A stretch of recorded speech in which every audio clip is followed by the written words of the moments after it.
The outer colonies of the Orion Belt were a place of strange wonders and stranger people. Travelers whispered of creatures with crystalline skin, nomads who breathed liquid methane, and monarchs who ruled star systems with nothing but their voice. But among all those rumors, one story spread like wildfire in the port cities, the tale of the alien twins no one dared approach. They lived on the dust-ridden planet of Veora, 9, a place where the winds carried the stench of decay and sulfur, and the skies never cleared. Among the locals, the twins were regarded as cursed beings. Their names were Celera and Vera. Both were breathtaking in appearance, tall, silver-haired, with iridescent skin that shimmered faintly when the twin suns struck them. But beauty mattered little when the air around them carried a foul, unbearable odor.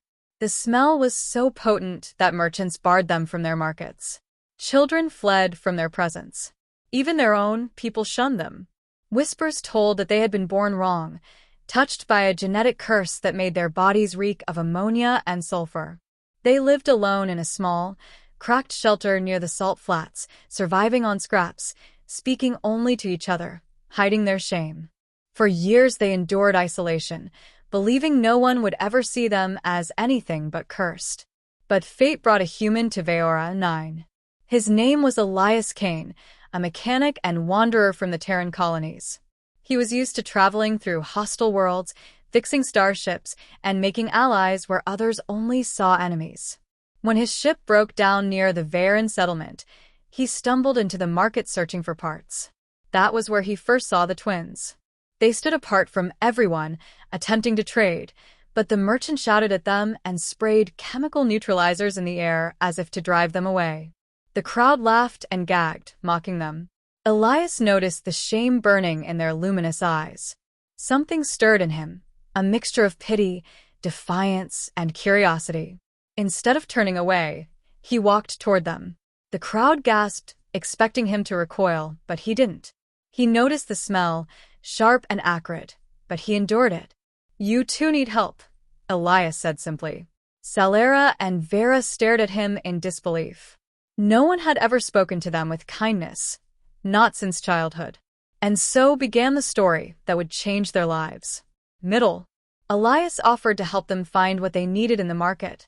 Though the merchants tried to refuse, Elias' reputation as a skilled mechanic preceded him. None dared outright deny him. Afterward, he accompanied the twins back to their shelter. Inside, he discovered their living conditions, filthy, neglected, damp with sulfur deposits. It wasn't entirely their fault. The twins produced strange oils through their pores, natural secretions meant to protect their bodies on their harsh homeworld. But over the years, the oils built up into layers of grime that carried the wretched odor. Elias studied them carefully. He realized the curse was no curse at all, it was biology. Their people had never learned how to deal with it, so they abandoned the twins as unclean. But Elias, with his human knowledge of hygiene, filtration, and chemistry, saw a solution. "Would you let me try something?" he asked. The twins exchanged nervous glances. No one had touched them in years. Even family avoided contact.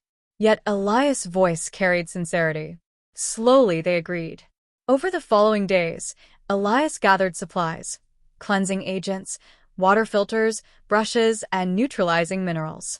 With patience and care, he began washing the layers of grime from their skin. The first attempts made Celera cry out in pain.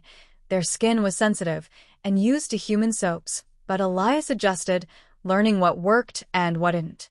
Bit by bit, the unbearable stench lessened. The twins watched in wonder as their iridescent skin began to glow clean for the first time in years. Their hair, once matted with oils, turned silvery and radiant when Elias combed it free of residue. Even their home began to smell fresh after Elias built a simple ventilation system. The people of Veora 9 noticed. When the twins walked through the market, the air no longer reeked. For the first time in their lives, others looked at them with awe instead of disgust. But admiration quickly turned to envy. The elders of the colony had long shunned the twins as an example of imperfection. Now, Elias had undone their judgment, and it threatened their authority. Rumors spread that the human was meddling with fate, that he sought to challenge Veran traditions. Celera and Vera struggled with the sudden change. People approached them with kindness, yet the memories of ridicule lingered. It was Elias who remained steady, reminding them, "It doesn't matter what they said before. What matters is who you are now, and who you've always been beneath all that." As he spoke, something deeper formed between them. The twins, long bound only to each other, began to feel affection for Elias. At first it was gratitude, then admiration, and finally love. It was confusing, even frightening. Among their kind, relationships were arranged, clinical, often political. But here was a man who had risked ridicule and discomfort simply to help them. One evening, under the twin suns, Celera confessed softly, "No one has ever touched us without fear. You were the first. And the only one who ever saw us as worthy," Vera added. Elias felt the weight of their words. He had never intended to become entangled in something so personal, but his heart had already chosen. He couldn't imagine leaving them behind. Their bond deepened into a relationship others would call impossible. But to them it was natural, inevitable. Yet peace never lasts long in worlds ruled by envy. The colony elders summoned Elias. They declared that his actions had dishonored their traditions. The twins were meant to live cursed and isolated, as proof of the gods' judgment. By cleansing them, Elias had defied the gods. They demanded he leave the planet immediately. But Celera and Vera stood beside him. For the first time, they spoke against their oppressors. "We were never cursed," Celera said, her voice trembling yet firm. "You cursed us with your hatred," Vera added. The crowd murmured. For years, the twins had been silent victims. Now, their voices carried strength. The elders fumed, but they could not undo what had already happened. The people had seen the truth with their own eyes.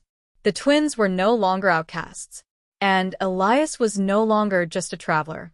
He was their protector, their savior, and the man they loved. Ending. Elias knew he couldn't remain on Veora 9 forever. His ship repairs were nearly complete.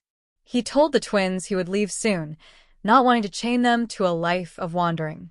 But Celera and Vera refused to be left behind. "All our lives we were unwanted," Celera said, holding his hand. "But you made us feel wanted. You gave us more than family," Vera whispered. "You gave us love. If you go, we go with you." And so they left Veora 9 together. Life aboard a starship wasn't easy. At first, the twins struggled with unfamiliar technology, with the cold silence of space. But Elias taught them, just as he had taught them to be clean, to live without shame. Slowly, they adapted, their laughter filling the corridors that had once been empty. Other travelers looked upon them strangely at first, alien twins with luminous skin and a human mechanic. But over time, respect grew.